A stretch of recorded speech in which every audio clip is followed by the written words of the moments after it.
So what I'll do in this first 1 hour is cover some very important concepts of, why quantum machine learning and what is it and what are the focus areas, and how do we address this, what are the things we should aim to do in quantum machine learning.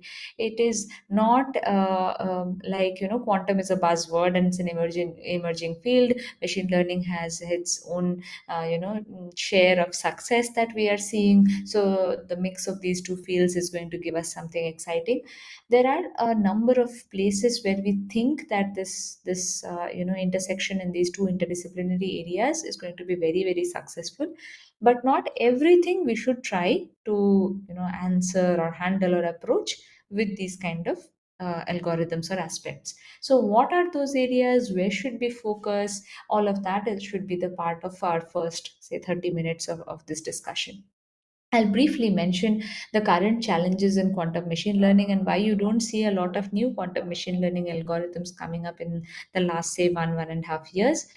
What are the open research problems? Because maybe some of the people here in the audience are PhDs, or current PhD students who are looking for open problem statements, or who are looking to demonstrate something in these open research areas. So we'll dive into that a bit, and then I'll start with the first class of quantum machine learning algorithms that I'll do from my iPad. So maybe first let's get started here.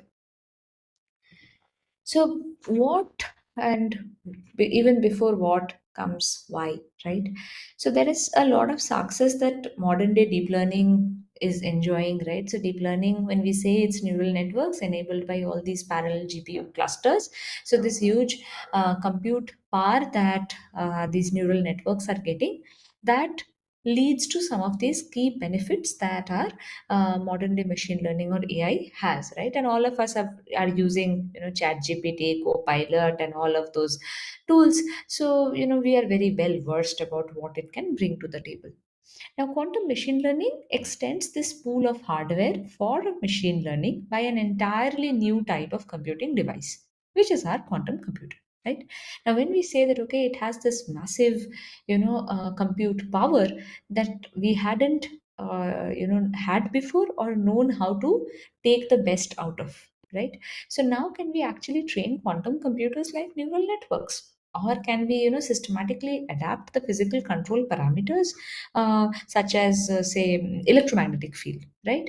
Or laser pulse frequency, right? So can we solve these kind of problems, or can we use quantum circuits that can be used to solve some of these problems? So the first thing that you would see a lot of people considering them as, quantum computers as AI accelerators, right? So there are yet another pool of hardware. So you have this AI enabled hardware, you had GPUs, you had some specific kind of hardware, and now you have another type of hardware. And it is not completely incorrect to say that yes, it can be one of that, right? So quantum computers is one of extends your pool of hardware. True. What is second? Second is, okay, between these two fields, why do we see this interplay? Because linear algebra is the core to both classical machine learning or deep learning, whatever you call it, or the quantum computing, right, or quantum information theory. Linear algebra is the core to both. Third one, machine learning on these near-term quantum devices is a possibility. Why? If you talk to people who are, say, who do quantum simulations, right, or do quantum optimization, they'll say that, oh, I am being able to do it, but noise dampens my results, or I'm not being able to run very deep circuits, this, that. So noise is a major problem, right? And until we have fault tolerant quantum computers, noise is going to be there. We have no ways. Even fault tolerance is basically creating a tolerance threshold, right? So noise will be there. These are physical machines, and noise is a part of the story, right? Now, for machine learning, noise has not been a major problem, right? So we have a lot of classical machine learning algorithms, for example, GANs and others, where we start from noise. We say that, okay, we will hallucinate from noise and still be able to find some important features, or some decision making we can do, right? What we are saying is, okay, we have a lot of noise, but then data is also interspeared with this noise, right?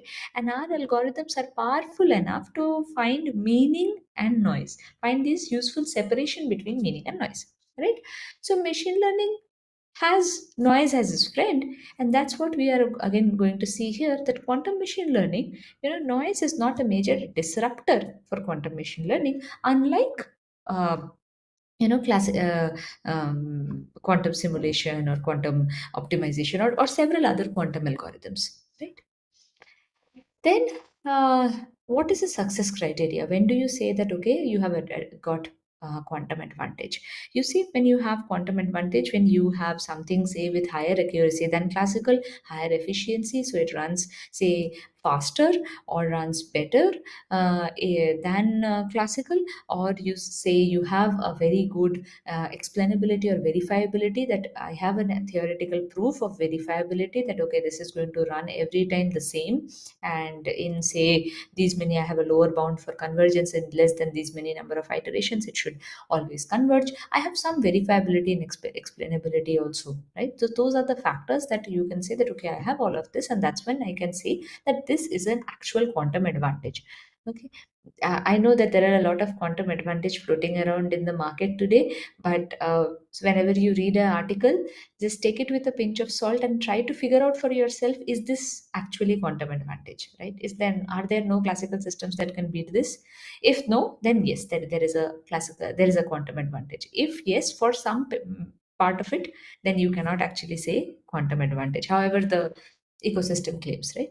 Now, in machine learning, what we have multiple goals, right? We have accuracy, we have efficiency, we have so many goals, right? So even if we can show in one of the goals that we have a significant margin of advantage versus the other two are, at par, but one has a significant margin, this is a way of winning or way of having a quantum advantage.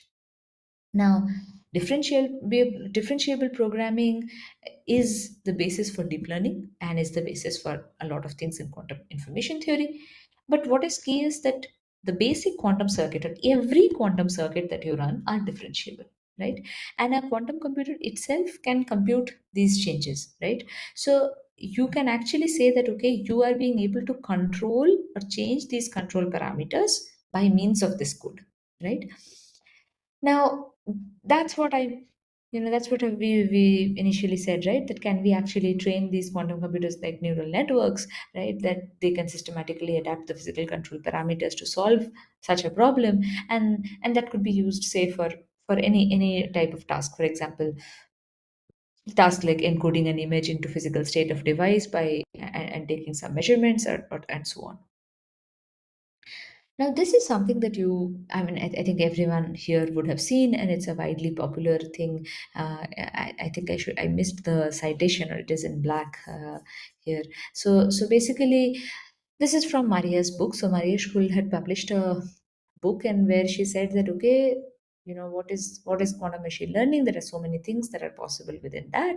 So there's an interplay between classical machine learning and quantum machine learning. So if you see that, okay, these are the type of algorithms or given the processing device, and there's the type of data, right? So quantum and classical, and these could be the four ways, right? You have classical data and classical algorithm, classical data quantum algorithm, quantum data classical algorithm, and quantum data on quantum algorithm, right? So basically what we are saying is that if my data is classical and I'm applying quantum algorithms to it, that is sort of coming in the range of quantum machine learning that people were discussing till about, I would say, 2023 or 2024, right? Now people have been, claiming that, okay, quantum machine learning on this classical data is not being able to get us some advantage. Why? Because on classical data, classical algorithms or these deep learning algorithms are good enough, right? So maybe there are two things. One is there are no hard problems, or there are hard problems, but we don't know how exactly to tackle them. But we have also seen that, okay, in the space of quantum data, right? So if we had quantum data classical algorithm or quantum data quantum algorithm, that is some place where probably quantum machine learning would help us even better, right? Now, what we are trying to say here is, and what are the bottlenecks here? So one of the major things that why we have not been able to tap into this low, bottom row versus all the work that you see in the top row, right? In the bottom row, when you have quantum data, you don't really have a way to store your quantum data, right? You're losing the properties. If you could have a a way that you are generating these data from, say, quantum sensors. So these are real data, this is quantum data, and then you are being able to learn on them, right, on the fly, without needing to measure them or store them, because we know that we don't have quantum RAM today. So then, you are actually having the data is quantum, right? Otherwise, what is happening is the data becomes classical. You lose the nuances, you lose the quantum specific nuances of the data. That's why, you're not being able to potentially gain that advantage. And then you're competing also with classical algorithms, right? You're competing with these classical algorithms on classical data, which can, take up, say, millions of data point, right? Now you are not being able to do the same in terms of quantum machine learning. And there are like bunch of papers around it. But in a nutshell, let's try to understand what is it that we are talking about. So we are saying that in classical machine learning, and I am assuming, and I'm doing this analogy here because I am assuming that most of you in the audience have classical machine learning as your background, right? So if that is true, then you know that, okay, in classical machine learning we have some classical data set. You load that data set into your classical machine learning library, and you do some prediction. Now it could be a classification or a regression, that's fine, but you basically do some prediction. It could be time series data, it could be image data, it could be different sorts of data. But finally, you're doing having some data or some distribution, and then you're learning some property out of that distribution to do something. It could be a prediction, it could be something, right? So this is what we do in classical machine learning. Now, you can think exactly on the same lines in quantum machine learning. You have a data. It could be a classical data. So you have to load your classical data into quantum states, right? And that process is called encoding, right? If you didn't have classical data and you had quantum data, probably you could have directly, you could have skipped that encoding step and behaved in the same way as you would do it in classical machine learning algorithms. Now then you enter your quantum machine learning algorithm. Once you have some, samples, you want to read out those samples. So you have one extra step again, that you are reading out some of these bit strings, and then based on that bit string distribution, you again do some prediction. So it is exactly like your classical computing, versus just with a few layers that we are adding into it. For example, you're converting your classical data into quantum states, which is the encoding process, and then you're again recovering back those states, which is called your readout process. Okay, we are all together till here. So now, as we see that, okay, data encoding then looks like a key differentiator here. So data encoding must be an important point, and yes, it is. Encoding strategies is like a holy grail in itself, right? We have a bunch of encoding strategies that have been developed so far, but we still need better encoding strategies in terms of qubit efficiency. That you want to have a strategy or to encode classical data into the qubits without, needing, say, more and more data, a lot of data. And we are going to see in the second half of today's class what are some of these encoding strategies, and are they qubit efficient, or why are they not qubit efficient, and what can we do to make them qubit efficient. Second one, right? We need to be able to have amplitude efficient state preparation and encode data in superposition, right? Now, these these are not the only three criteria. There is a lot more criteria, and that can actually, enhance the space of encoding strategies that we can build, right? So I've put in a bunch of encoding methods here in this slide, but yes, we'll come to them in detail. So for now, we can ignore them. So what happened is, as you all know, right, in around 2015 to 2017 was the time when, we had some of these algorithms that we were, building, and they were more from a classical ML mindset. So they were not actually keeping in mind the physical characteristics of the quantum device, right? And then came the quantum inspired methods, and post that came the actual methods which take in considerations from quantum information theory and build quantum machine learning algorithms on that. Now, what are some examples of current quantum algorithms? For example, we are going to discuss in this next, I mean, the 2 days, algorithms like quantum SVM, quantum neural networks, I mean, a large family of quantum algorithms called variational quantum algorithms, and then, of course, quantum GANs, right?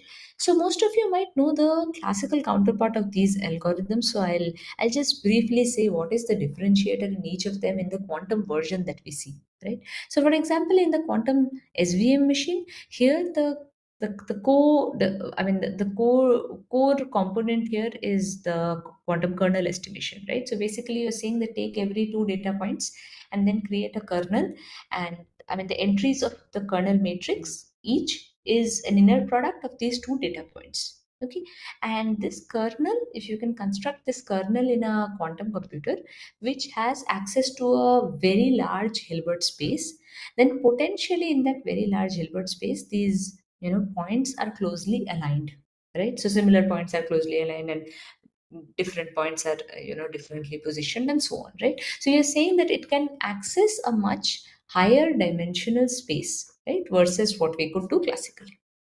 Now, the second one, quantum neural network, again, same, right? So it has resilience to barren plateaus, because barren plateaus is something, it's a common story between classical neural network and quantum neural network.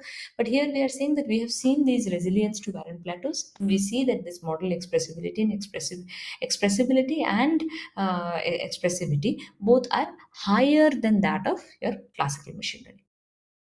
And the third one is quantum GANs, right? Now, the point was not to develop a quantum version of a GAN, but the point was, can you actually do better sampling? And that resulted to an algorithm which is very typical of that of a GAN, where actually have a generator and a discriminator, and you're generating these data samples, and then you're training with those data samples, and effectively you're wanting to do better, or more or efficient data sampling, right? Now, there's a bunch of fault-tolerant quantum machine learning that has been, proposed in the past, and I will actually point you out to. So that's why I put, this paper here, because this is, the best authors were together in this, right? For example, Seth Lloyd, he's a professor in MIT, and he has been publishing a lot of papers. I mean, I'm saying this is maybe 5 6 years before he was publishing. Till that time he was publishing these kind of quantum machine learning algorithms, and there are actually quantum versions of each ML algorithm that you have possibly, right? And all of them will potentially have some advantage, only when there are a large number of smaller problems that have already been solved, right? And because those problems have not already been solved, so this quantum machine learning is not actually standing, right? So he, in his proofs, in his algorithms, has this um, uh, assumption of fault tolerance. For example, some cases you'll see assumption of, for example, in here you'll see in quantum blast there is some assumption of a quantum RAM, right? Then for several other algorithms, right, you'll see that there are some fault tolerant assumptions that are there. And if you want to relax this fault tolerant assumption mathematically, just to be able to still prove that this can run in near time, then that advantage point is disappearing, right? So that is one thing that we need to figure out. So there are a bunch of algorithms that I've put in my screen here, but yes, we need to really find that out. Okay. Now, what is quantum machine learning? Right. So I have just taken this quote from Peter Wittek, where Peter says that, okay, this is a field which is exploring these connections between these two fields. And there are a bunch of things that we can possibly do here. For example, there is a lot of work that you see at the tensor network work, and or all the work that Google does in this space in quantum enhanced machine learning. Then, of course, you have quantum machine learning on quantum data. You have quantum databases.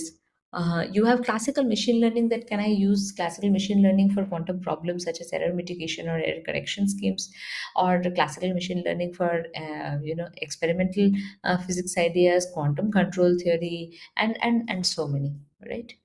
So we are going to talk about a couple of them. For example, we'll start with ML for quantum. And what do we have in ML for quantum, right? So, and there are these are kind of algorithms or tools and things that where we are saying that okay, we'll be using classical ML to solve certain problems. So as we said, right, the larger QML will see an advantage when these blocks, individual blocks, the loopholes that are there, that are all filled, right? So we need to do all of this to fill those smaller loopholes to be able to have that bigger advantage, right? So this is just one example of that, right? So you have different key focus areas within QML. Then you have a bunch of algorithms which we, I mean, interchangeably, some part of the community calls it quantum inspired ML algorithms, some part calls it tensor networks, and so on, right? And I've just listed the best papers on tensor network or quantum inspired ML algorithms. Now,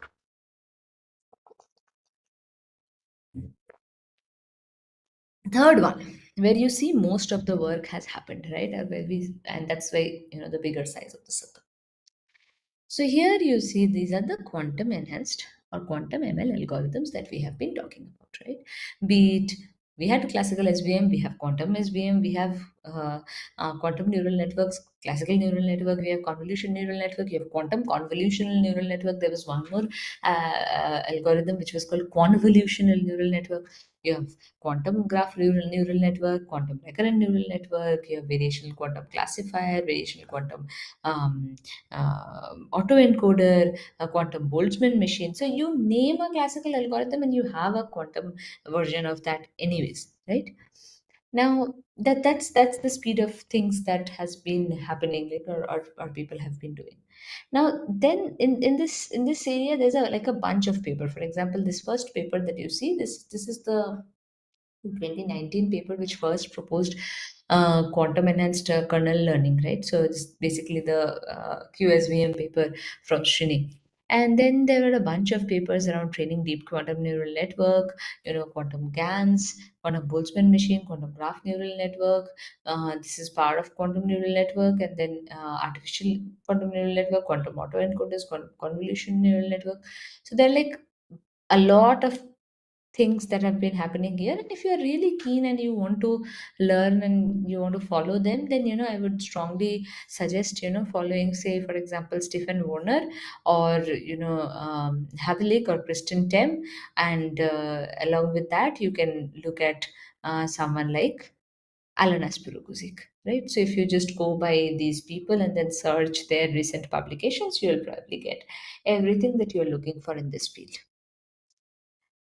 Now, this is a very interesting one. So, I am, although we'll discuss quantum kernel theory tomorrow and we'll talk about quantum QSVM, but I'll still, give you guys a very brief um, projection of what this work entitled, right? So, basically, what this work was saying is that if you have a discrete logarithm problem, it's a very tough one, and you're trying to say that, okay, my points will lying in this blue plane and points will lying in the red plane, but some with one modification, one step of modification that I did. Whatever was pointing into blue plane comes here, and whatever was pointing into red plane comes here, right? So anything in between, and I can have my hyperplane done, right? So this was a very powerful result, showing that there is a big advantage. But this was shown on discrete logarithm. And discrete logarithm as a mathematical problem is one of the most difficult problems. However, because you're showing it in this kind of a setting, it's not the most impactful.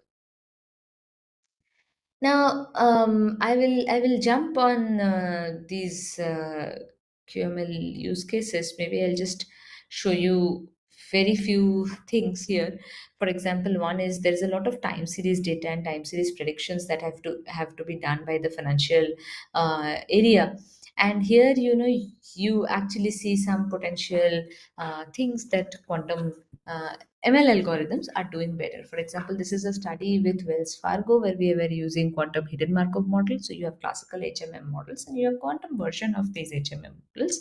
And these HMM models could actually process all of this in much lesser number of states, and I mean in lesser number of circuit depths as well. So this is basically the Wells Fargo work here, where we were trying to reduce the uncertainty and execution price and determining optimal quoting strategies. Right now, there is another work which is anomaly detection and financials. So this is a work which is slightly dated. So this is what we did for Ethereum network, primarily because Ethereum was open source and we could do it and publish papers in there, but nothing is very specific about Ethereum, and so anyone can try or do similar things here. So we worked on Ethereum because it was very valuable blockchain and it was also open, right? And this transaction graph is publicly available. Ethereum, some amount of data is still publicly available, so you can go ahead and check out the paper and you can still utilize all of that. If you're working for an anomaly detection kind of problem, feel free to check this workout, right? So I'll not just go into too much of details, but what we did here was we were actually looking at phishing and non-phishing. So this is like a very small amount of data that we just crawled, and even that very small amount of data means 3 million vertices on a graph, right? And 13 million edges. So this is like a point to point, peer to peer money sending kind of a thing, right? And here, as for any other anomaly detection problem, if you see that okay, anomalies are very few versus the large number of correctly happening things. So here you have the number of phishing nodes is just 1165 versus the number of non-phishing nodes is a very large number. So there's a high class imbalance, and this is the reason why many of these classical machine learning algorithms fail for these problems, right?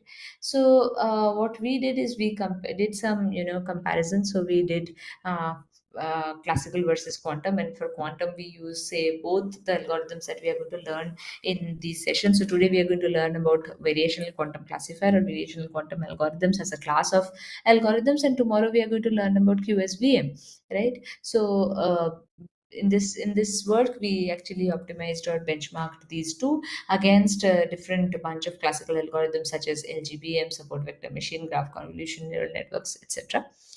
And yeah, so this is basically the results. So if you see before this dotted line, these are individual models.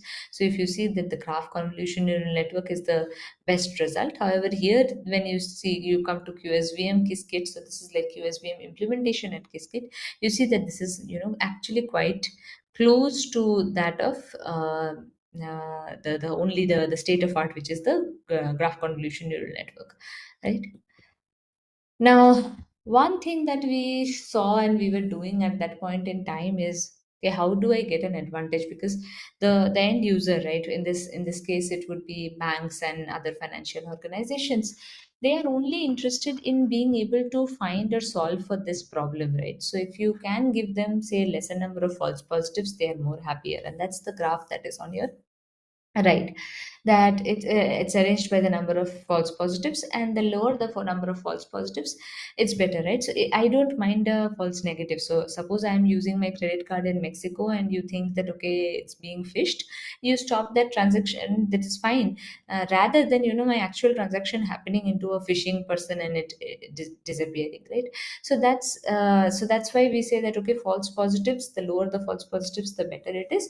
And we saw that okay, if we can create some ensemble models, so if we take the best of these classical and quantum models, not the best classical model and the best quantum model, but some things that are complementary to each other. So where the classical model fails, the quantum model doesn't fail, and vice versa, then we can potentially unlock more and go more, right? Now, what are the challenges and open problems here? So, bunch of challenges and open problems, as I mentioned, right? So, one of the first and foremost thing that is happening today, and the reason why you see lesser quantum machine learning research papers, is that quantum machine learnings are not scaling, right? So, then in this setup, you are going to lose the advantage, because if you say that okay, I want to be able to compete with these large or these very large neural networks or these deep learning thing which can load a lot of data and then process out of it. If even if you can, if to be able to load more data, you need more depth. To be able to do more processing, you need more depth. So the amount when you are adding on to the depth of the quantum circuit, you are actually adding on more noise. And what happens is the advantage that you were initially pitching or wanting to have, that advantage you keep losing, right? So yes, that scalability is one major reason why people are not invested in QML at this point. But then you have other things, right? So you can think of, say theoretical grounding. So that is something that classical machine learning doesn't have, right? So classical machine learning doesn't have a lot of proof of convergence. So earlier algorithms have, but deep learning doesn't have any proof of convergence or verifiability or scheme which I can use to do verifiability, right? But those kind of theoretical grounding exists in quantum machine learning, right? And that is one open problems, and that's the way to go. So when you are thinking of okay, I mean, creating a new quantum machine learning algorithm, you should start from that proof of convergence, that why should I have a proof? And that's one of the things that Seth Lloyd and other people had started, but they had these assumptions of fault tolerance. Now what you need to do is you have to relax those assumptions, and as soon as you relax those assumptions of fault tolerance, the math becomes weak, so the proof of convergence will not maybe fall straight. And then you have to build onto the proof of convergence and show that can you actually have a proof of convergence still, even after relaxing the fault tolerant assumptions, right? Then you have things like, okay, I actually have some quantum versions of these classical algorithms that can potentially, improve my metrics, for example speed, quality, explainability, and so on, right? Can I have some mechanisms of mitigating these barren plateaus, right? And how do I do more exhaustive benchmarking of these things, right?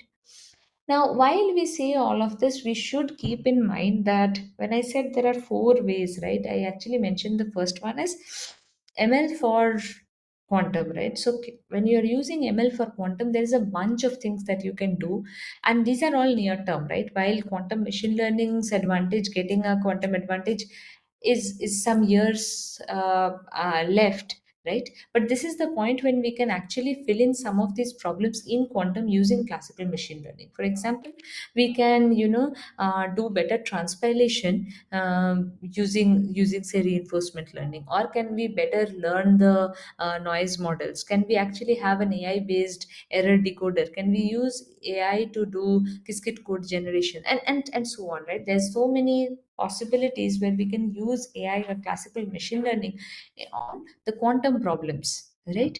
And of course there are two very major theoretical questions, right? One is, what is a good intersection point, or what do I say that okay is a good bridge between quantum theory and classical machine learning? And that's one thing that you see in kernel theory, right? And that's why we talk about kernel theory so much. That kernel theory, and we know that okay there is so kernel theory is like a bridge between quantum theory and classical machine learning. The same thing, do we have more such examples? Then we can bank on those bridges and build better QML algorithms, right? And of course, I mean, as researchers, we want to be able to find out what is this connection between quantum theory and deep learning, because deep learning, it's all like a black box game, and quantum, it's a white box. So can we actually have the best of both worlds here, right? So that is something that maybe I will stop the intro here, and yeah, I can take up some questions if you have, and then I will start on the variational quantum classifier.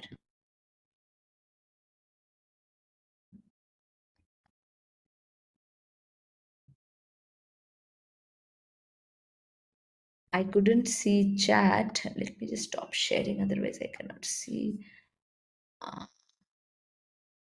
Share those papers link. Yes, I can surely share those papers. I have a bunch of applications in this chart which I didn't want to go through because otherwise we'll not have enough time to do algorithms. But yes, uh, in applications, and I can put in those charts.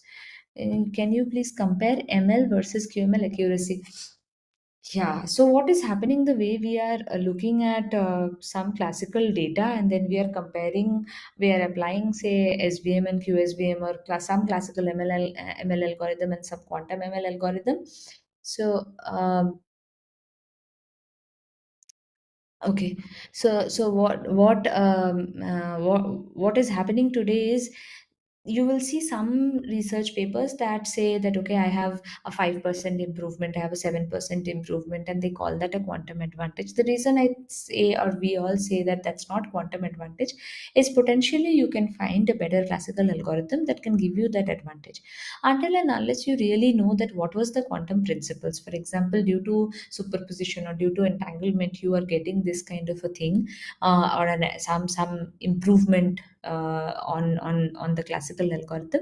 Till that point you cannot really say that you have got a quantum advantage. And what we are seeing in most of our experiments is that classical and quantum on, say, majority of the data sets, they are at par, but I haven't seen that there is a distinctively huge improvement with an answer into verifiability. So there is a recent paper which is, yes, I will actually do it. So I mean, one thing, Professor Billy, if you could just give me the panelist password again. I wanted to connect on my iPad so that I can start writing.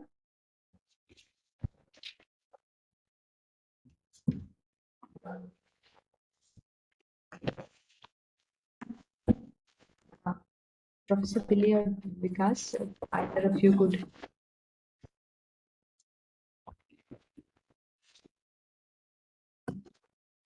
Okay. Ma'am, it's BQPTP. Sorry, BQPTP. BQPP. PTP. Sorry, no, I can't hear you. BQP. PTP, ma'am.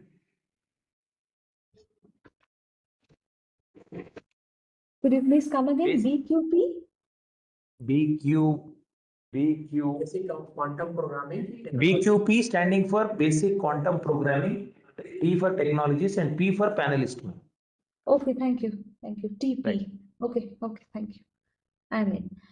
Okay, I'll NLP already giving good accuracy, and then can be used to NLP. Okay, so the point here is, why QNLP? So there's some amount of work in quantum natural language processing, and you can see Bob Quake and others have this sort of work that they have been doing in this field. The major things that are coming in there is because of the structure of sentences. So structurally, sentences are very similar to that of quantum circuits. So that's why they call grammar, or grammar in general, to be quantum native, right? And that's why they think that there is a hope that we can actually use quantum natural language processing, and that will emerge as a bigger field, right? Today, deep learning and all of these large language models are excellent at language processing and language understanding. However, what is the cost they do it at, right? So you have to train these large language models where you are training them on several GPU nodes and so on. So the energy footprint is very high. Now, if quantum natural language processing evolves as a proper field and is able to do something, and you might think that okay, quantum probably is not sustainable at all, and it is even higher. The thing that happens is quantum, the amount of work that you do divided by that amount of time, so that is your energy footprint. So the amount of work that you can do in quantum, because that number is large, your energy footprint becomes very small, right? So that's the reason why they say that if quantum NLP succeeds, there is not much work yet in the field of quantum NLP, but if quantum NLP succeeds, that is going to be a transitive technology, what you are doing with LLMs versus what you can do then, right? So uh, that is more on that. Okay, I'm just not able to. It's a bunch of chat, and like looking at the exponential speedups, can we explicitly utilize them for deterministic ML models since quantum systems are priority? Okay, so the reason why each of this is used is different. Okay. And then what is the platform where we can use QML algorithms? I know previously IBM has provided Quantum Lab. Now it is not an access. No, no. So you can actually use these Quantum ML algorithms directly on Qiskit. So you can do a local install of Qiskit, and you can do that. So that's perfectly fine. Okay.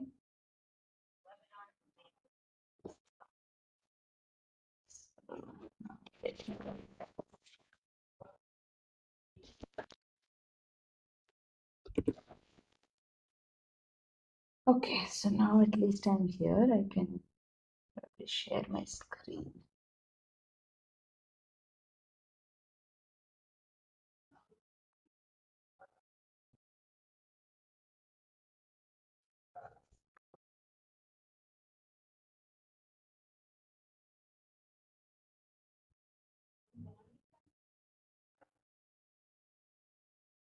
Yeah, if there are more questions that you want to ask, you can go ahead and ask.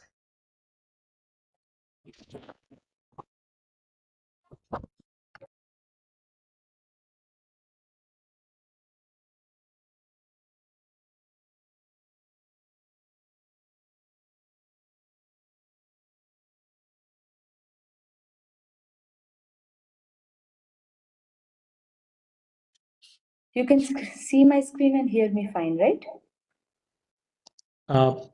Yeah, blank screen is there. Yes. Okay. Yeah. Sure. Okay. So we will start our just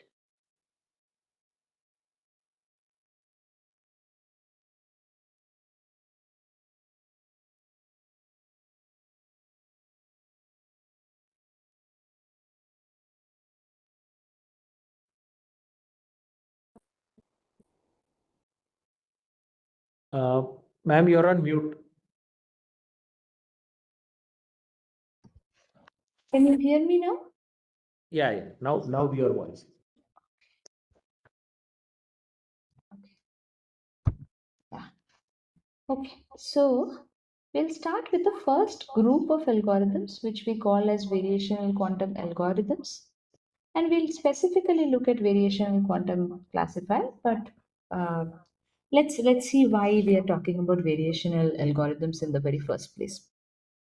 What do we want to do? We want to build a quantum classifier in near-term quantum computers, right? We are not waiting for fault tolerance. Now, what are the ways that we can do variational models? But I mean, give us one such way. What are these variational models? Basically, what we are saying is you have some parameterized quantum circuits or some ansatz, and these parameters we will tweak and optimize and run these algorithms, right? So basically you have some state I, so this is some quantum state, and I apply a bunch of unitary operations, let's say some u theta, then I do some measurement, right, and I get some output, right? Now this is stochastic, so we have to repeat this measurement to get a probability distribution, right? So we'll keep doing this across some basis, and and we'll get a probability distribution of the possible basis states, right? Now what are the operations we apply? These operations depend on some parameters. Let's say these parameters is this theta, and we say that we can now train and optimize this. Okay, so let's now what we'll do is we'll replace this model to a classical ML algorithms, right? So in classical ML, I'm not covering classical ML given this assumption that you guys know classical ML. So in classical ML, what was the pipeline? We had data, and then we were passing this data to some model. In this case, our model is say let's say f of x given some parameters theta, right? Now we are saying that okay, this is our classical ML. This I am putting into this, right? Or this variational circuit, which is psi, u theta, and a measurement, right? So this is what we will do, and this is what we are calling it as variational quantum algorithms in short. But what are the steps and how can I achieve this entire thing? So let's take one step to it. Basically, we say that this is just a four-step process. What is The task, okay, let's say what is the task. We'll clearly write it. The task is train a quantum circuit, right, on say some label data. So let's say we are talking about supervised training settings. So we have some label data and we want to train in that in order to predict some labels. Okay, so and predict labels for new data. Let me write. Right, so this is exactly what we do in our classical machine learning. So what is our first step? First step, as we wrote, is encoding. Right, so what are we saying in encoding? We want to say that, okay, encode classical data to quantum states. Then what is our step 2? We apply some ansatz. What is an ansatz? Ansatz is nothing. It's a German word to educated guess. What we are calling this is as a parameterized quantum circuit. Should write the full thing.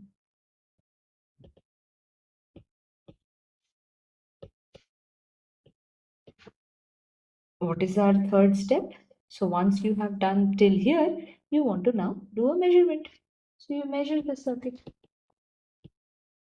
Okay. You measure the circuit to extract the labels.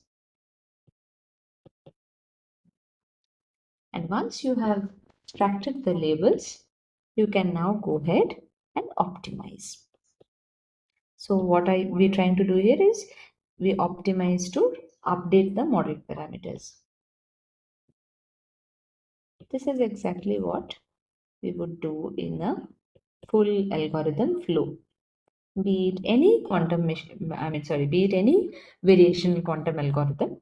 These are the 4 steps, right? Encoding, then applying an ansatz, measuring the circuit, and then optimizing the model parameters.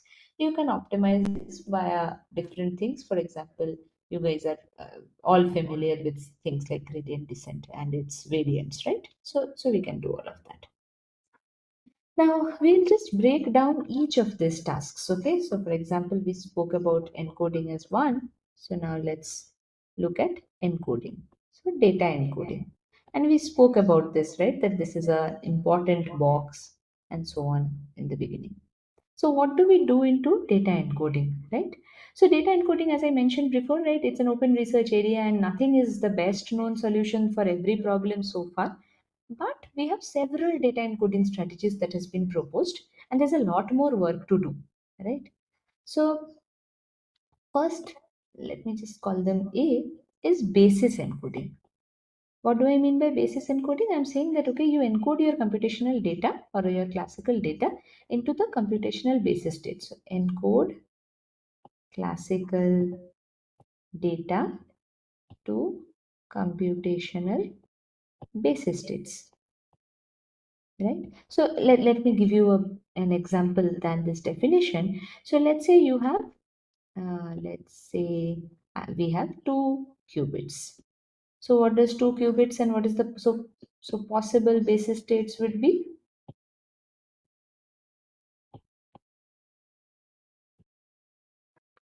0 0 0 1 1 0 1 1, right? So now let's say I have some data. I have data X and I have some features X1, X2. Let's say X1 is height and X2 is weight. I'm just making up. Now I convert this into binary.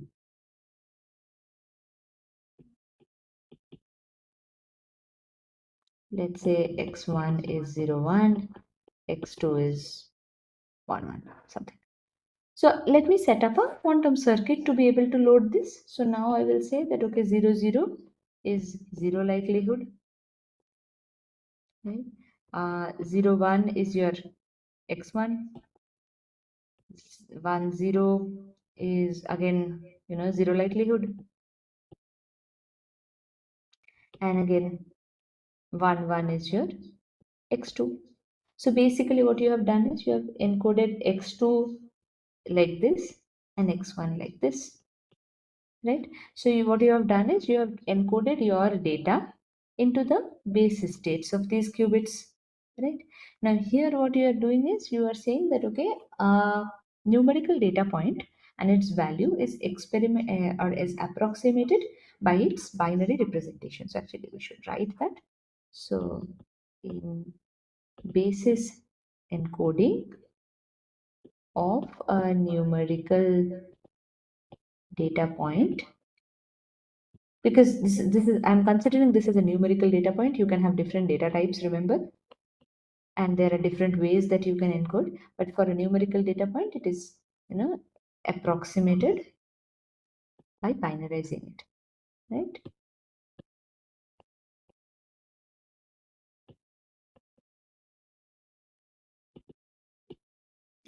Now, what is this good for and what is this not good for, this type of an encoding?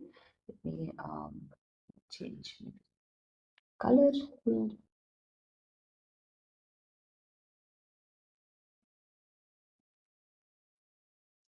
So this good for? Is it is very good for arithmetic, right? Because I'm talking about numerical data points. So very good for arithmetical operations. What is it not good for? It is not efficient in terms of qubit. So if you remember in my slide when I showed you guys the flow, I mentioned that it should be qubit resource efficient, right? That was a term that I had put in the slide. What does that mean? This is what it means, right? So what we are saying is that I had 2 qubits, so this was giving me 4 qubits, and this is taking 2 features. So 2 features is taking 2 qubits. Now, let's say you have a classical data with say 100 features. So your expectation is I have to use 100 qubits, right? Or 400 features, I have to use 400 qubits. So you are basically needing a lot of uh, qubits. So per feature, 1 qubit, right? So it's not efficient in terms of qubits. It is a qubit hungry kind of a encoding scheme. Let's look at a different encoding scheme, right? Which is called amplitude encoding. So first we were saying that I am encoding my classical data into computational basis state. Here I am saying I am encoding to the amplitudes. Now what do I mean? I'll break it and I'll give you proper examples. So let's go with that previous example only. So I had 1 qubit here and 1 qubit here, right? So what do these give me in terms of quantum states? We wrote it in a different way. Now we are going to write in another way. So I have this one. Let me do a tensor product of this. What does it give me? Right? So basically for these 2 qubits, you have 4 entries. Right? That's what we wrote here also. Right? We wrote it this way here, and I'm just writing it in a different way here.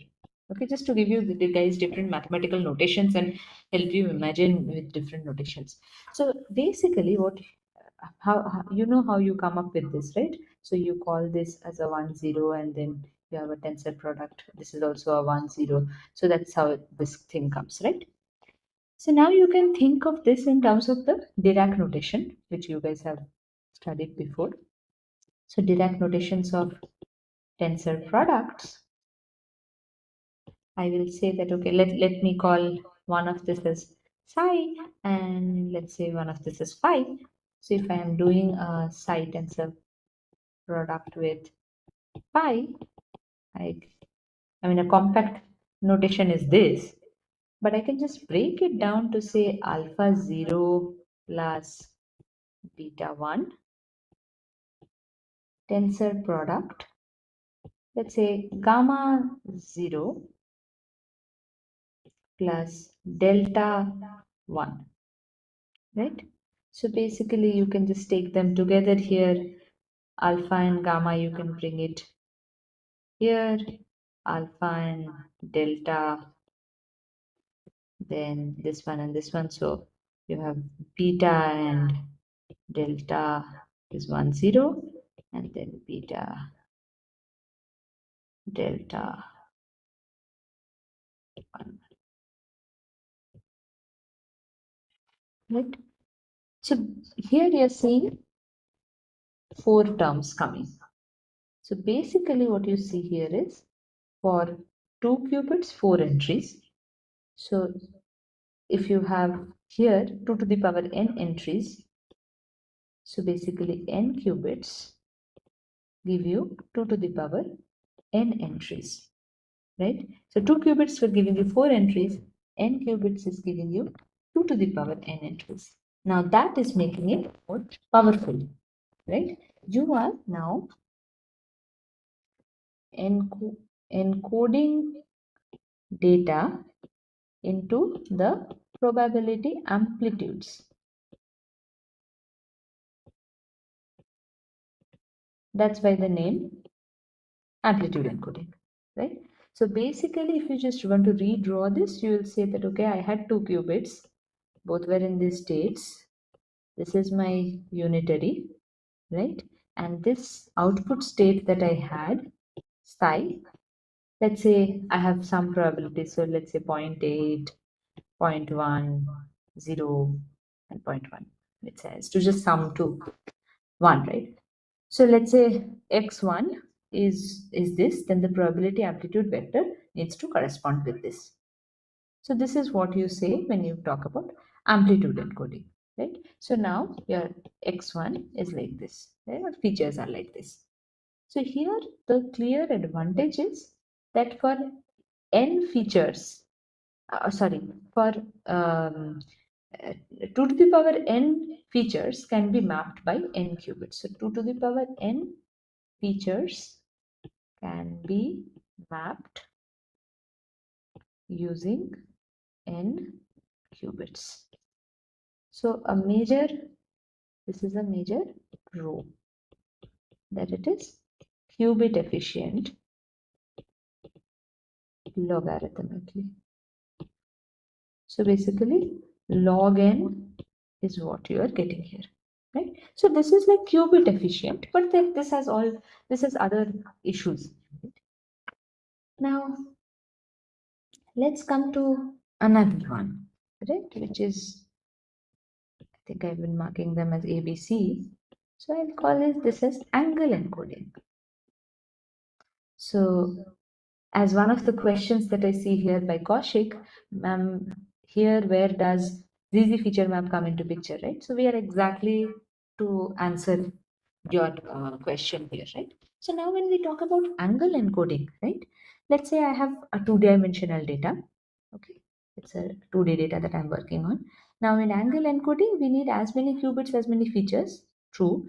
But what we are saying is angle depends on the features, okay? So what we are saying here is that let me say that, okay, I had a,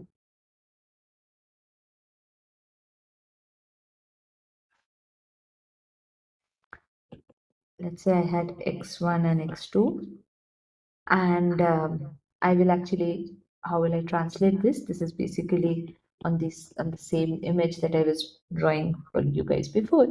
Let's say I have a rotation on x-axis by an amount which is x1, or rotation on say y-axis by an amount which is x2.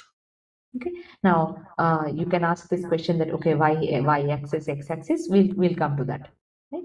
But this is basically what we call as z feature map, or what you call as single order poly feature map. Okay. I am not going into too many details, but what I'm trying to give you guys is first the high level picture. What are we doing here? One angle. So I have a data. Let's say this is 30 and this is 40. Now I'm saying this is, let's say, 30 degrees on the x-axis, 40 degrees on the y-axis. Okay, or 40 degrees on the x-axis, whatever. So I am basically trying to say it. Let this qubit have some angle orientation, and this angle is my feature. I need to have my features somewhere in the algorithm, right, or in the quantum circuit. So what I'm doing is I'm giving these qubits some rotation, right? So that's what is called an angle encoding. So one such major example is your Z feature map. Now what is a big pro? You guys would have already realized here that you are being able to take it to higher orders, So what do I mean by that? For example, you could do it on x-axis, y-axis, z-axis, or so on, right? You can actually do more things here. But what is the con? So as many qubits, as many features. So again, what you have here is linear. So the point that I had mentioned, qubit resource uh, efficiency of encoding algorithms. Again, this algorithm is not efficient in terms of the number of qubits, right? Now, but we talked about this pro, right? So what do I mean by this pro? So let's say just higher order angle encoding. That is the pro, right? Now, what is higher order angle encoding? It's very similar, exactly similar, I would say, to angle encoding, but we are, and again here, this has the same con, right? So I should, immediately say, right, the con, again, in qubits and features. So again, this is linear in number of qubits, but you can do something more. So let's say you had your quantum circuit and you had applied some, say, Rx on theta or x1, and after a Hadamard you had a, let's say, Rz on x2, but you also have something more. Let's say you have an entanglement, and then you have a let's say a rotation on x1, x2. So this this is what I am talking about as higher order encoding. So basically, what am I doing here? You see this encoding rotations that depend on product of features values.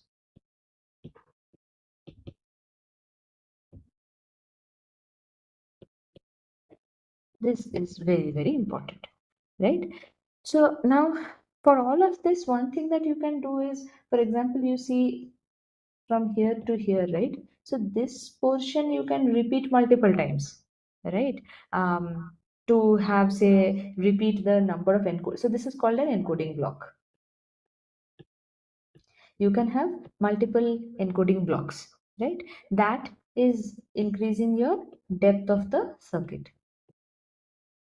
It is actually called the depth of feature map. And we have shown that, okay, sometimes if you increase the depth of feature map, there is a better performance and so on.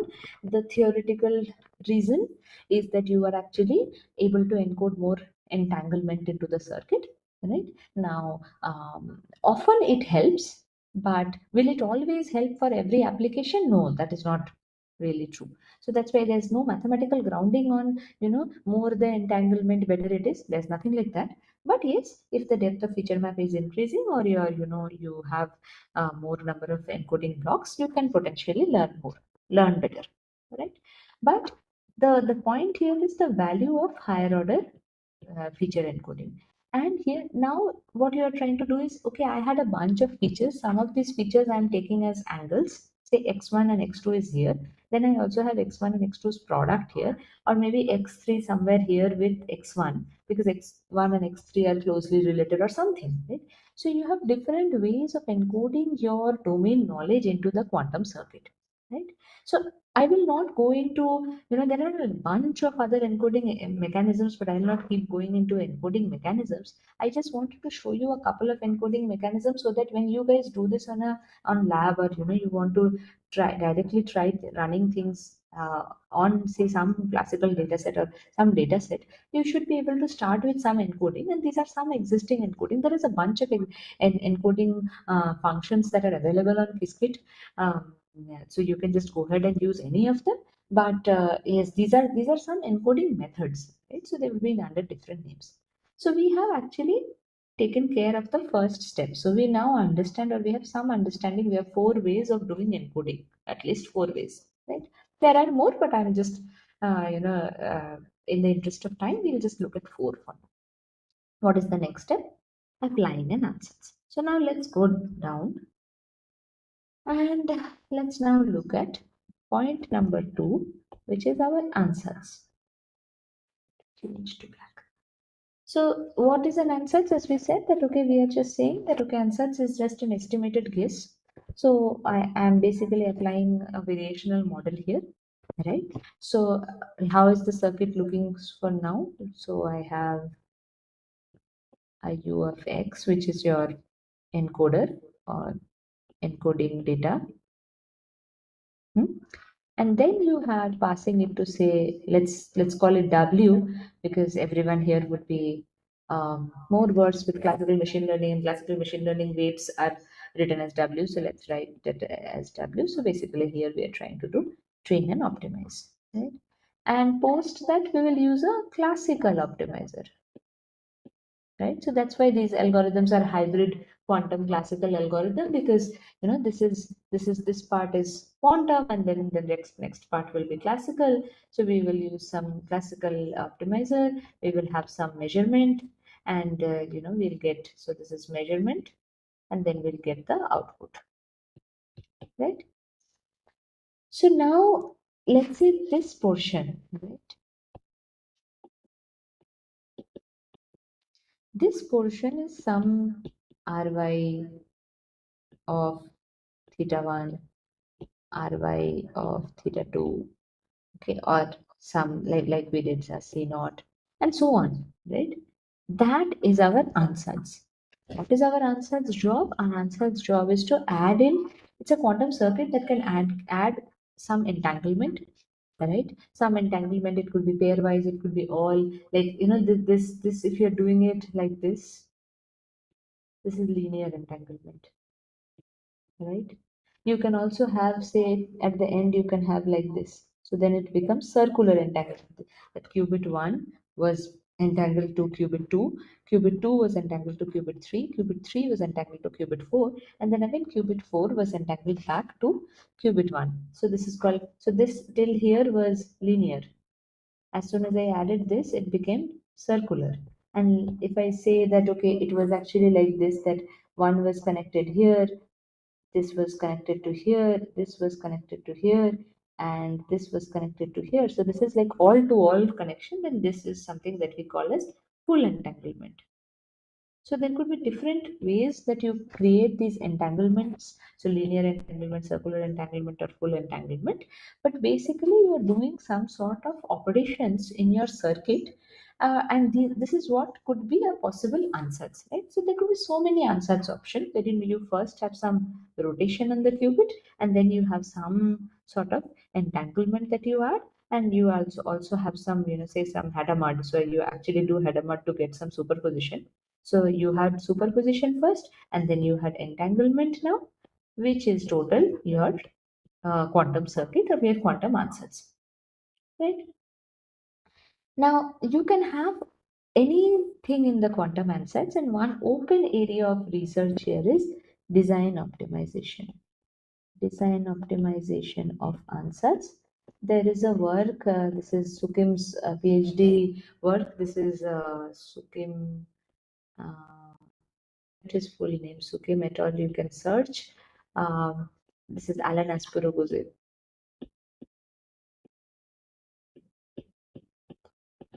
Their team, it's a 2019 paper where they talk about entangling capacity and expressibility of quantum circuits. So basically, what he did was, he just manually created 19 different quantum circuits and calculated the entangling capacity and expressibility. And because they didn't have a implementation which was open source, so I spoke to Sukim, and he was doing a PhD, so he was busy defending at that point. So I went ahead and did that implementation and extended that implementation. So the thing that they proposed in their paper was only for pure states. I also did it for mixed states because that is more natural to have in a real world application. So those kind of things that are already available. So you can go to Qiskit and in Qiskit tutorials, you will actually see that in under advanced quantum algorithms, these things are already there. I have already have those implementations in Qiskit.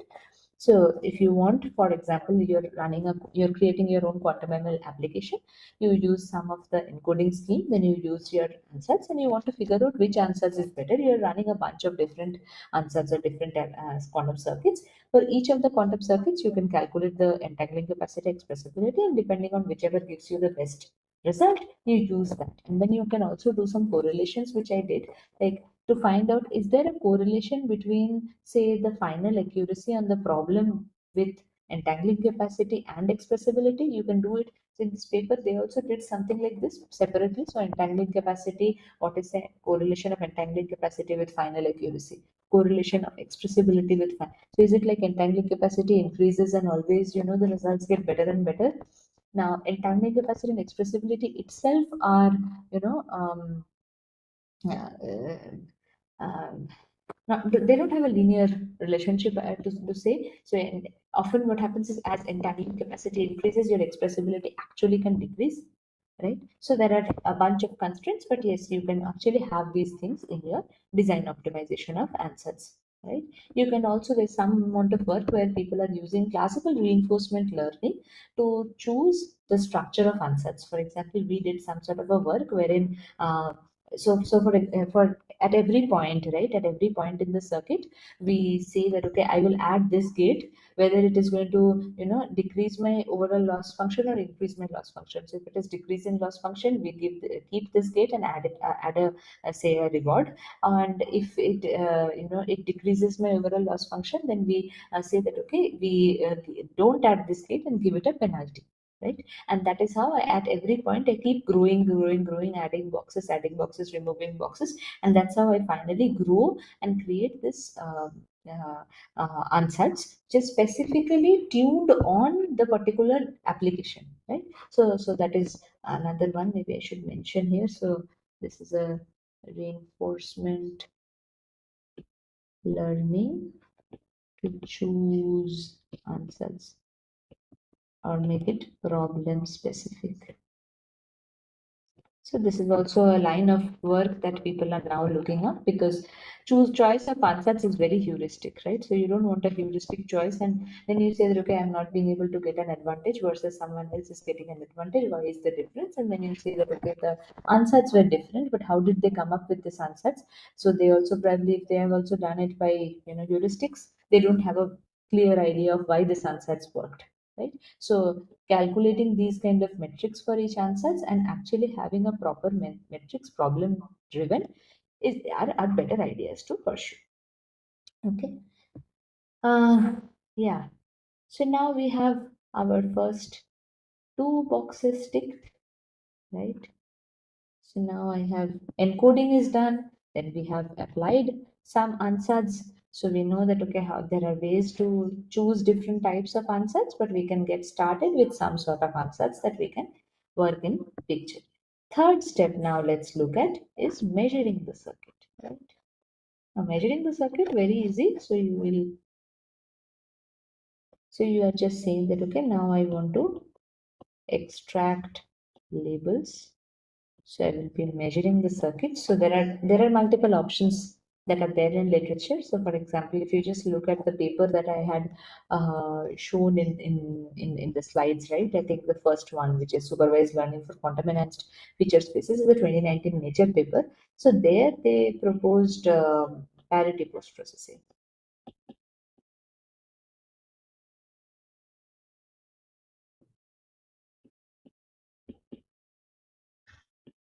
Okay, what does that mean? So, for example, you had this circuit, right? So, the same circuit that you had UX, and what a bad diagram. Sorry, really bad handwriting. Okay, write it better. So, I have these two qubits, these two wires. I apply some encoding strategies. I apply some answers, and then I have, so these are my output qubits. And we can measure these with some probabilities, right? Say 0, 0, 0, 1, 1, 0, 1, 1, right? Now, after running it for a few shots, because it's probabilistic, right? So you have to run this multiple times, and that's what we mean by shots. You get a probability distribution, right? Now, let's say this one is even, right? And this one is even. So this is even parity, and these two are odd. So odd parity. Okay. Now let's say we define this that even parity is equal to class 1 and odd parity is class 0. Okay. So now when you actually get these measurement probabilities, so you say that okay, 0 0 was, let's say, 0.8, whatever we had written before, right? 0 0 0 1 was 0.1, 1 0 was 0, and 1 1 was 0.1, right? So now you will say that okay, for class 1, class 1 is even parity, so this one and this one. So class 1 is zero point 0.8 plus 0.1, 0.9. So what do you mean by 0.9? 0.9 is probability of this particular data point being in class 1 is 0.9, right? Now for class 0, you can see that class 0 is these two, so 0.1 plus 0 is 0.1.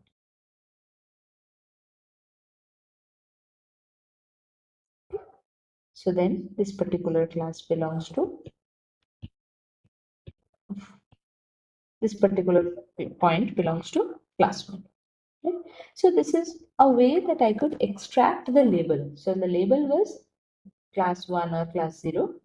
And by means of measurement, and of course it is not one shot measurement, it's after running it for few shots and getting that probability distribution, from this particular probability distribution that you obtained, right, you can extract the labels.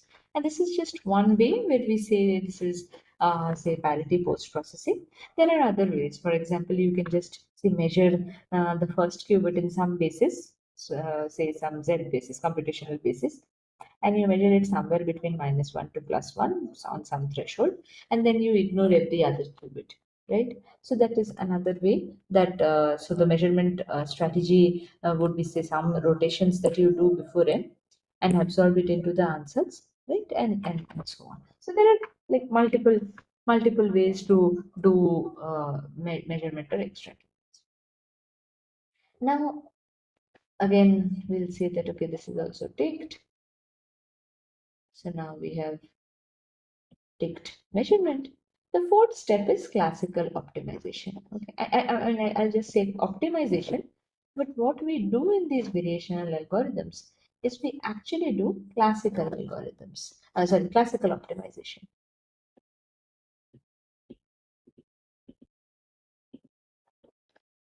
Okay. So basically, we are saying that okay, we compute the gradients of these quantum circuits. So yes, you can. Okay, so question here is, can I compute gradient of a quantum circuit? So there are different ways to do it, but one such answer is parameterized shift rule.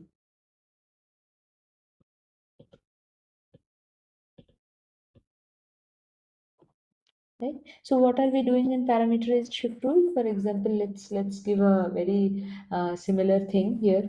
So you have your gradient and you have to define your gradient. So let's say my gradient is, I start from a tensor of all zeros, right? So this is n qubits I had, and this is a tensor product of all zeros.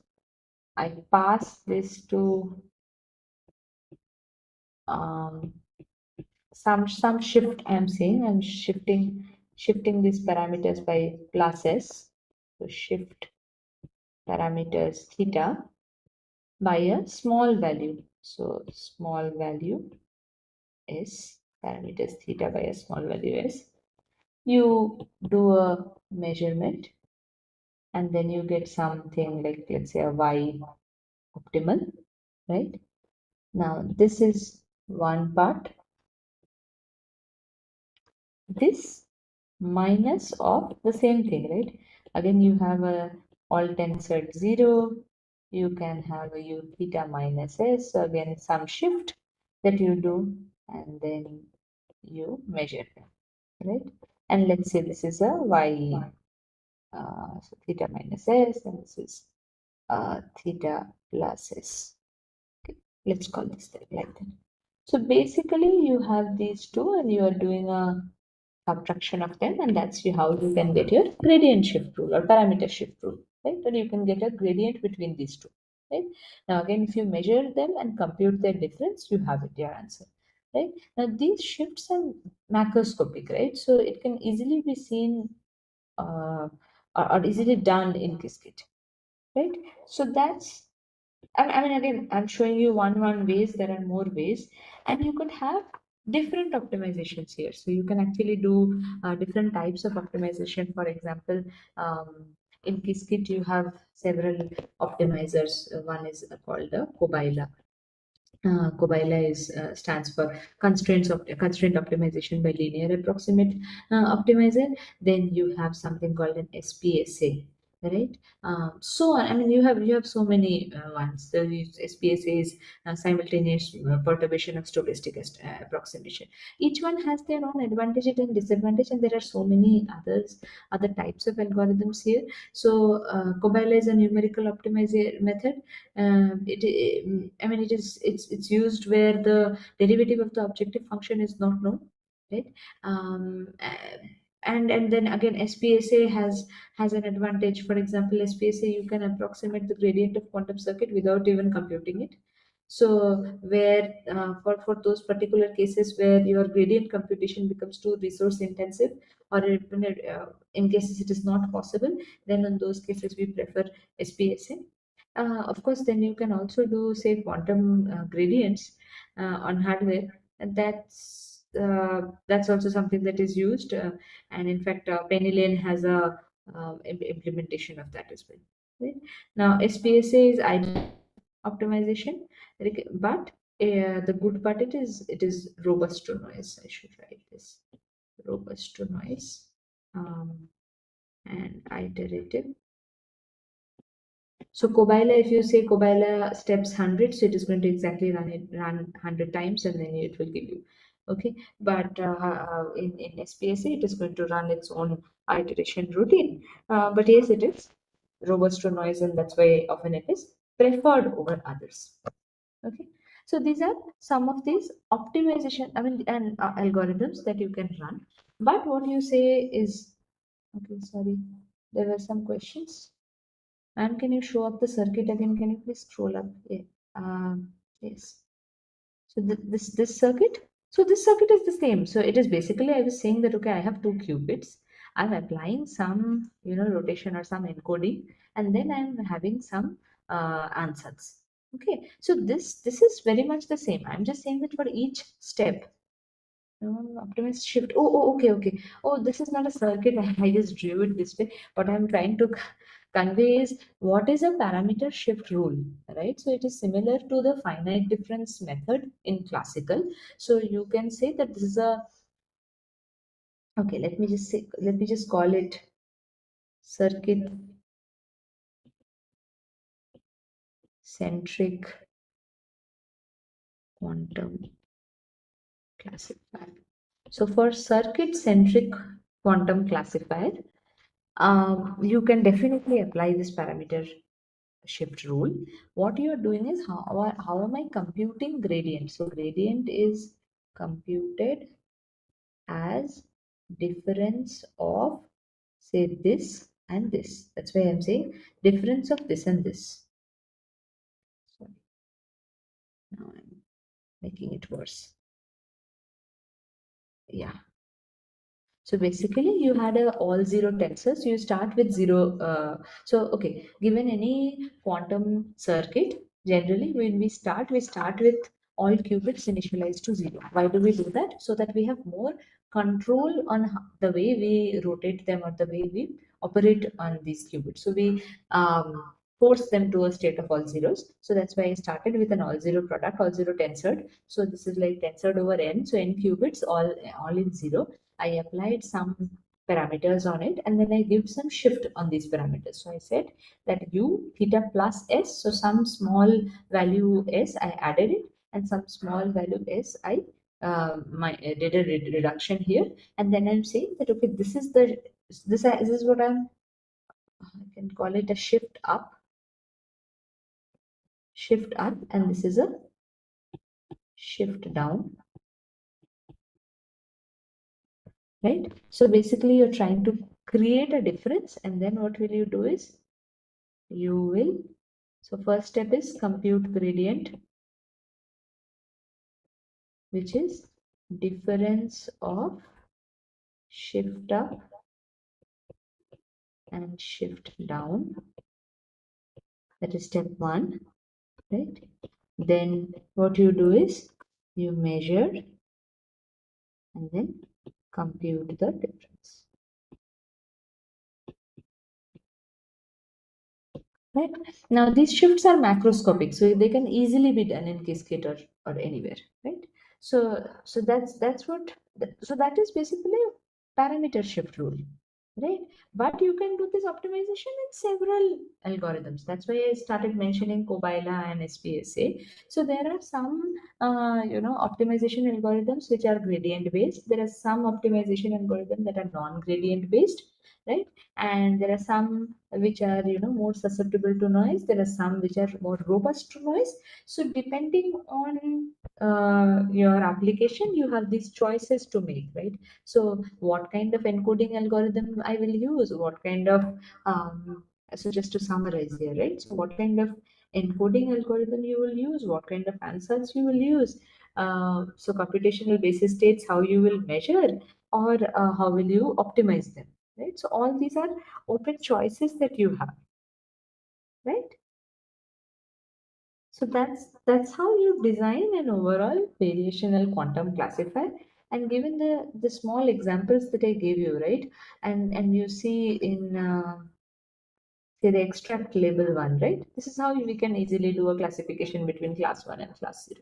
Right? So this is just to establish how a typical VQC can work, and there are so many applications of these kind of algorithms, say a simple classifier kind of thing. Now, one proof that I can, quickly show, but it's a full mathematical proof to show that VQC or is a linear classifier. So I'll just get started on that. But yeah, I mean, if there are any other questions that I've not answered, maybe I just go back here to see the chats. Um, oh, there was a lot of chats. I don't know if I answered everything.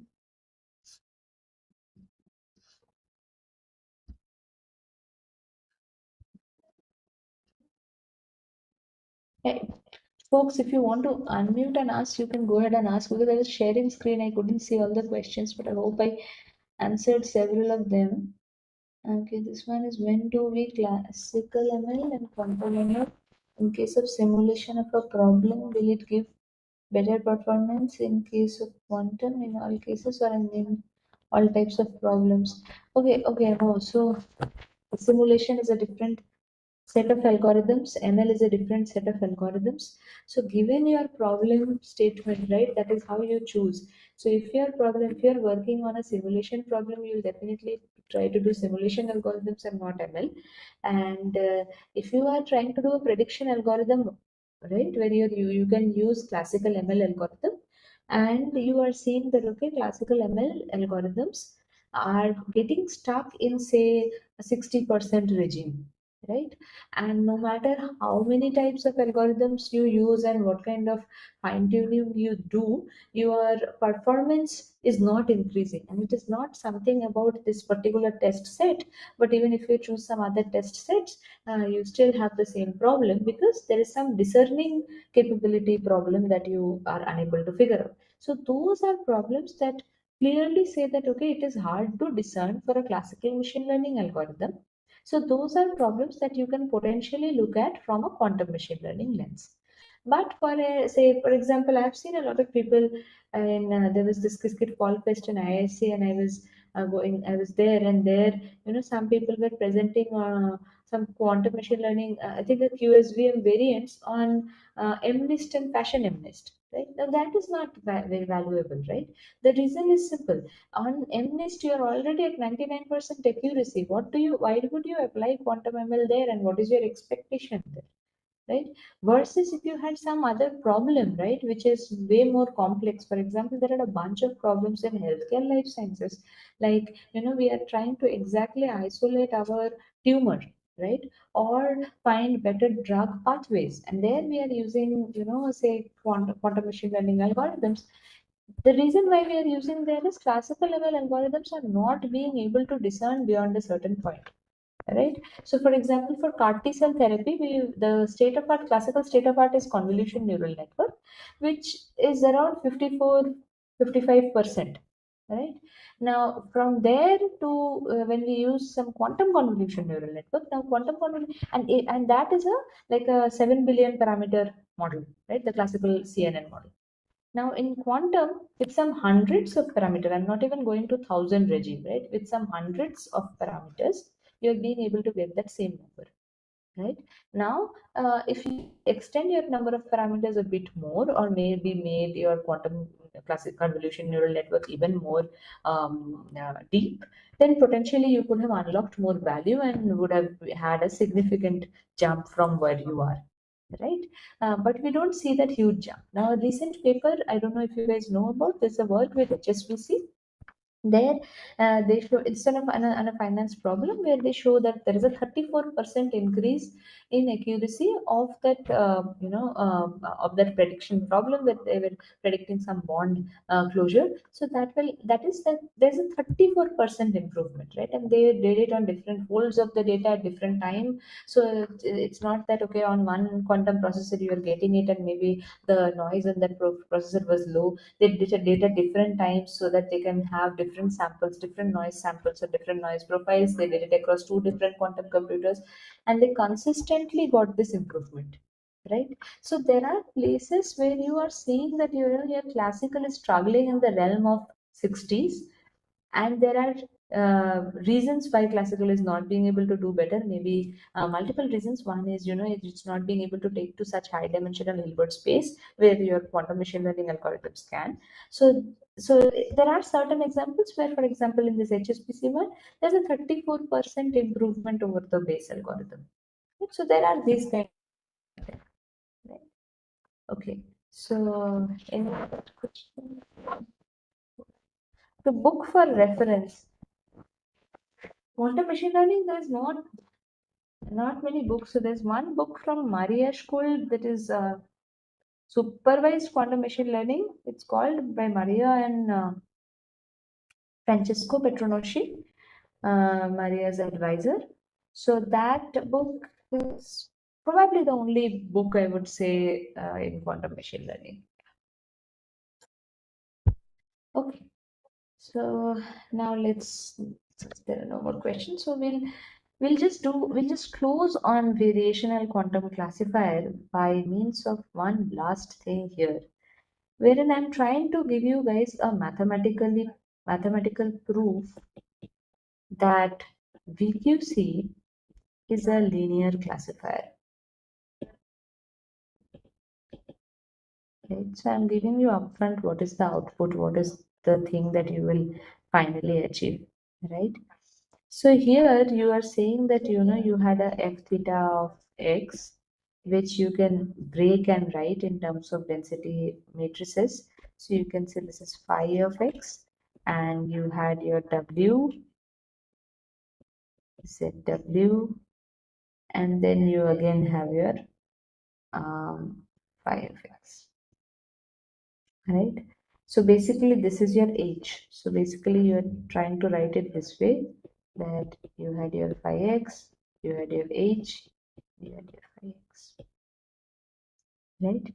Now if you do you do a trace operator on it. So if you remember, tracing on a scalar, the trace on a scalar is c, right? So that's what we can do here. So you just apply trace here on this entire thing. So it's phi of x, h, phi of x, right? So then you know that, okay, I'll just take my h out. So let's say I'll take my h theta out. What do I have here? I have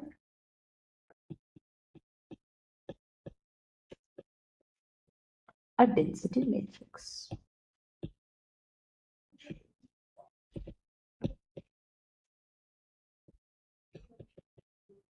right? So I have a density matrix here.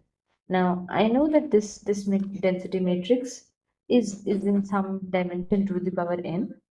And now if let's say my this h theta, now let's say I go back and open my h theta. So h theta is 1 by 2 to the power n, and it is a sum over different states. So let's say this is on h theta and p alpha of p alpha. So again here, what are these? These are my polymetric. These are my, this is a polymetrics, right? And this is a Hilbert-Schmidt inner product. So we are different. This portion is the Hilbert-Schmidt inner product, right? So now you can actually break it down and write it. So 1 by 2 to the power n. Now again, you know, this belongs to 4n.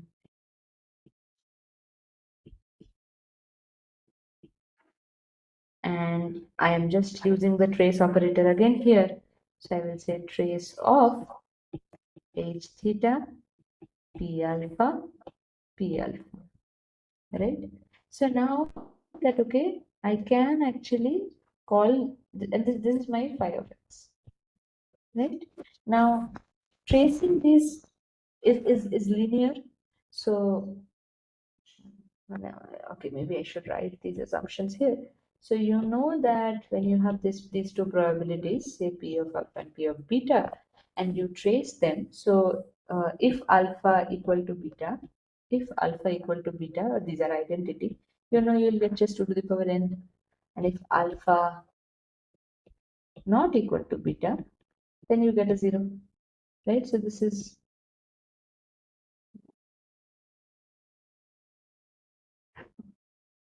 I should write, yeah.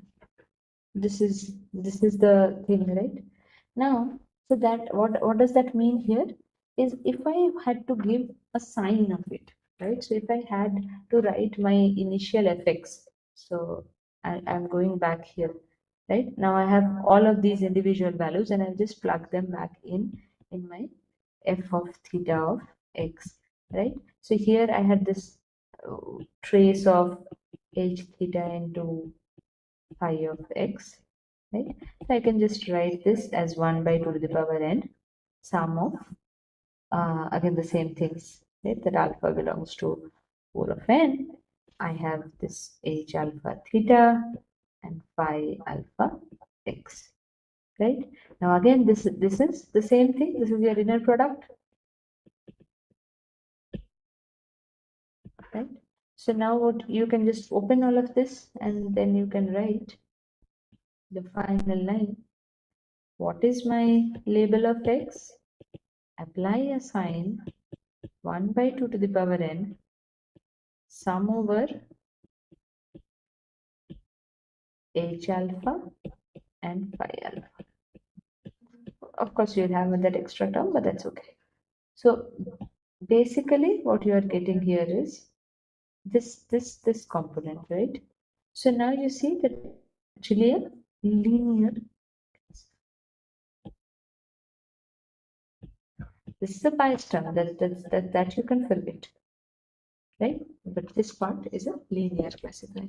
So this entire thing is basically a linear classifier. Now you know that the problems here would be that, okay, I did see VQC, right? Now if we, I mean, then what is the power of VQC then? VQC, if it's a linear classifier, I will see that, okay, because it is a linear classifier, if your data distribution is linear, it will work very good, right? So if it is, say, say we went into a VQC, right? So you'll say that, okay, this is a linear problem, so I can definitely choose VQC. But most problem in real life are not linear, right? They are way higher order, and we actually trust our quantum devices more than the classical devices to take us to these higher dimensional states and be able to do things which are, quite exponential, not linear, not polynomial. Because for linear and polynomial we do have classical machine learning algorithms, right? So what can we do in terms of, say, even more higher dimensional space, and how can we leverage quantum for that, right? So that is the place where we start to come to quantum kernel estimation, right? And maybe I will not start yeah, okay, we have less than 9 minutes. So I can, so what we'll do is we'll go into details of quantum kernel estimator, but I'm just trying to motivate you and leave you guys with this thought that if VQC is a linear classifier, then it is not enough, right? Even if it has a much higher dimension to handle, but it is still at the end it's linear classifier. So it's a less powerful classifier than something like a quantum kernel estimator, right? So quantum kernel estimator is something that it is using to a quantum computer to do this kernel estimation. Once this kernel estimation is done, then it is working back uh, as a classical optimizer. So the other steps are all then classical, right? So what you are doing is you are estimating each value of this kernel matrix on a quantum computer, right? So that's how you make it a much more stronger classifier versus something like VQC. Right? So with that intuition, I will leave you guys. But yes, we will restart from quantum kernel estimation. We'll do the entire map of quantum kernel estimation, and then we'll move on to quantum class. Right? So now we'll move on to charts and see the questions. Okay. Okay, there is no questions.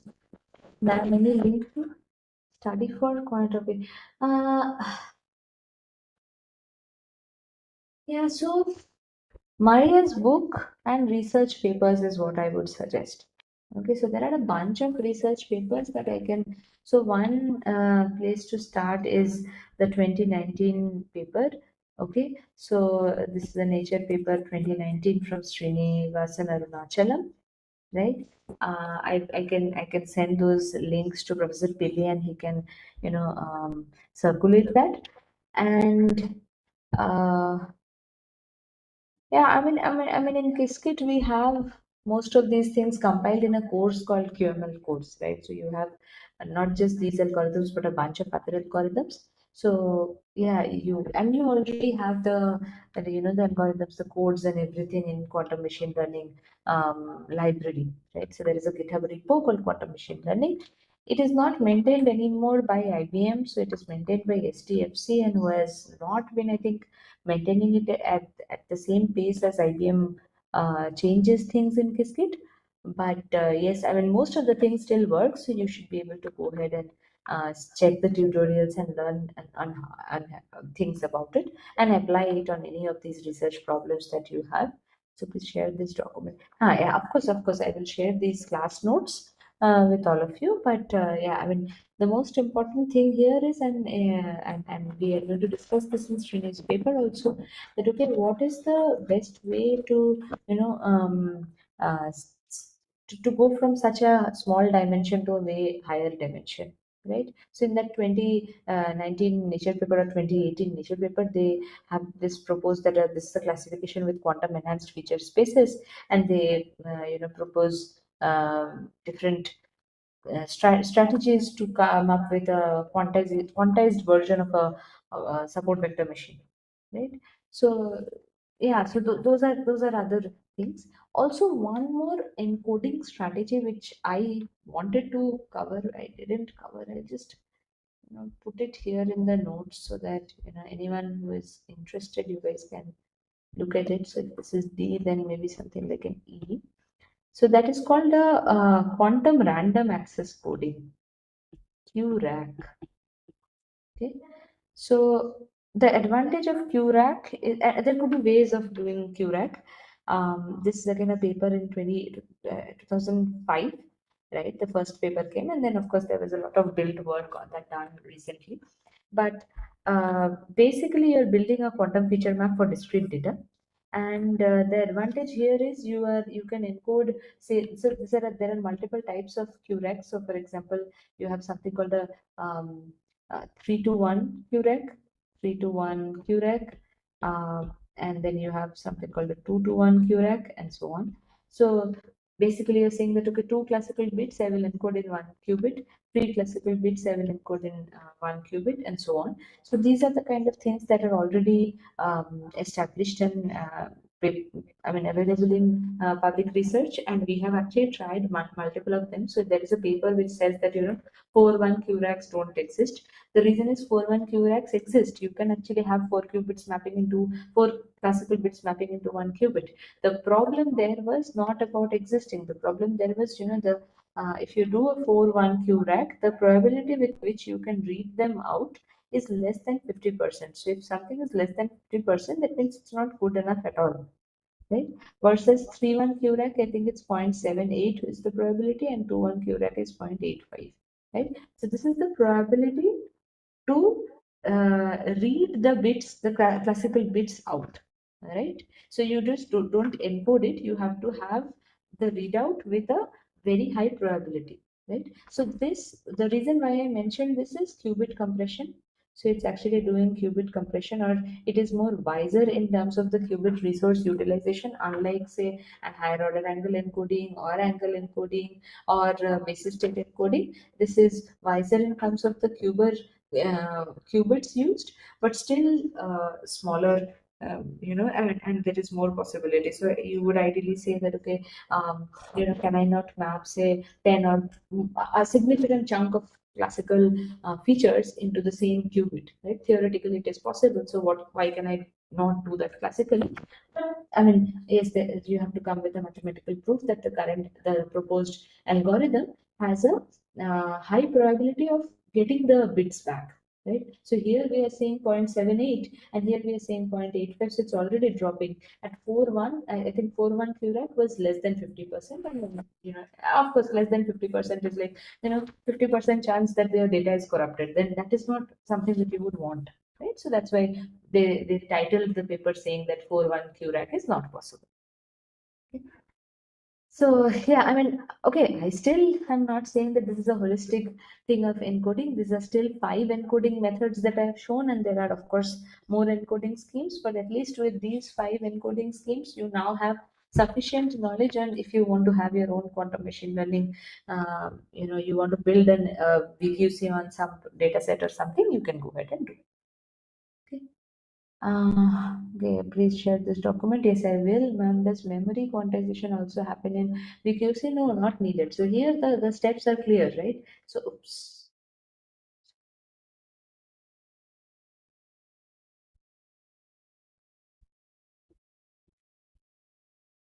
Yes, oops. Yeah, so here the basic thing is these are these 4 steps, right? Here you're not wanting to do any memory quantization or anything like that, right? Here the only thing that you're trying to do is, can I do better encoding? See, the other steps stay the same. So you might have some advantage of changing your answers. If you have chosen your answers very poorly, then of course your results will affect. So you will see a large amount of change by changing different answers.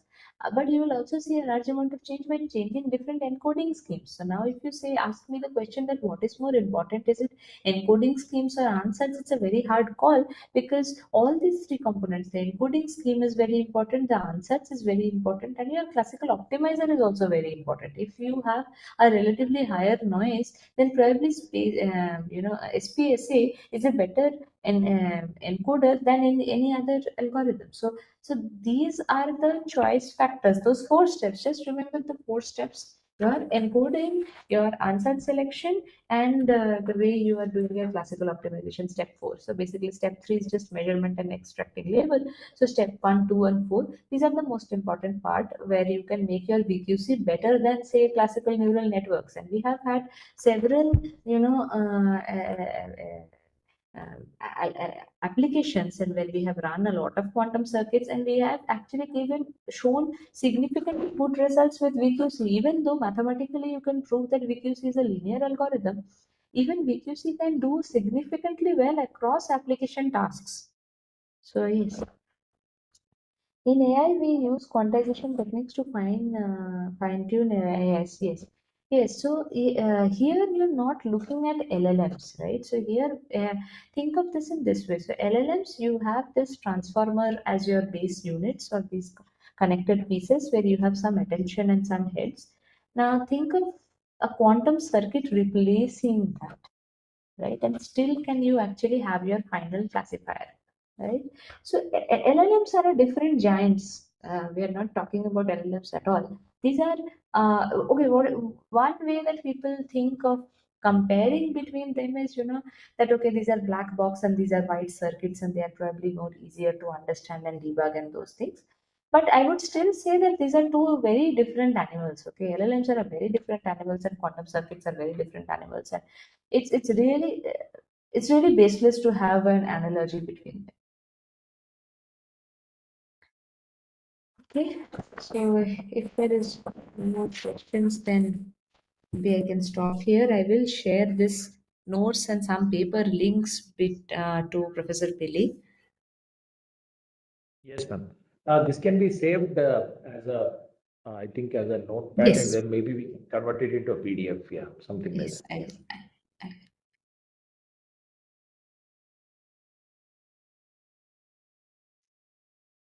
okay. Madam, please incorporate one hands-on workshop lab on any classification problem. I can show you a classification problem. Okay, sure. I did have some I did have some results in the slide set today also. I had a bunch of results and different applications. They were not hands-on, but hands-on takes a lot of time given the topics that we have to cover. But I can give you guys, if you are interested, maybe tomorrow we can start with some applications and then we can go into some algorithms. But yes, we do have quantum SVM, QSVM, and QGANs that we definitely want to cover. But yes, if you, yeah, you guys let me know if you guys want to see some applications. I can show you some applications in say first 20 minutes and then get onto algorithms. Yeah, ma'am. Actually, a running example will be sufficient. We don't have to code everything. Maybe written code just to execute and show them. If you can come prepared to, because setting up the things will take some time. So Yeah, that yeah. that will be So the. definitely. So what I can do is I can share code snippets that you guys can run Yeah, maybe, offline, right? Because running them is a lot more time taking. So I can just walk you through and then you can just run things later. And I can also show you what I had for today and some of the things that I didn't show because I thought, maybe you guys are more interested in algorithms than applications, was that there are different mechanisms of making these algorithms work. For example, one such as an ensemble. So let's do it. Okay, maybe I'll do that tomorrow. I think that would add sure, value sure, ma'am. Yeah, yeah. given the Thank you, thank you. questions. Yeah, thank you so much, ma'am. It's a precious lecture for all of us. And many previous participants of the previous courses, actually, I just shared the link. They have watched the thing on YouTube, and many of them are here. Otherwise, the registered participants are here. Some of them usually watch the videos in the evening after their working hours, whenever they're having some other engagement. So there are more participants than what you are actually seeing here. So thank you so much for your valuable time. And a lot of ground has been covered, and I think it'll take some time. So participants, please don't get worried about oh, so much is there, right? Yeah, yeah. So much more is there actually. Ma'am does a 40 lecture course in IIT Jodhpur. So if you want to reach that level, it'll take some time. So don't worry, please. We are just at the beginning. So take slowly, go through the YouTube video again, sit down, go through the mathematics again. The first level itself will not be able to grasp everything. So don't worry. For me also, it was, we need to really look at. So please be patient a little bit. And then if you have any questions again tomorrow also, ma'am will be available. And thank you so much, ma'am, for being available for such a good amount of time. I would say 2 hours every day is really I mean, we are very grateful that you could take out time like this, and you are able to see the participants' appreciation as well. Participants will meet tomorrow at 3 o'clock again. So, ma'am will continue her lectures tomorrow as she has already understood your concerns. She'll show some hands-on and or give you a script which you can run in your leisure, and then you can take it forward. Thank you so much, ma'am. We'll stop here, and thank you for your time. Thank you. See you. Bye. You can share the notes as a PDF, ma'am. I'll take it forward. Yeah.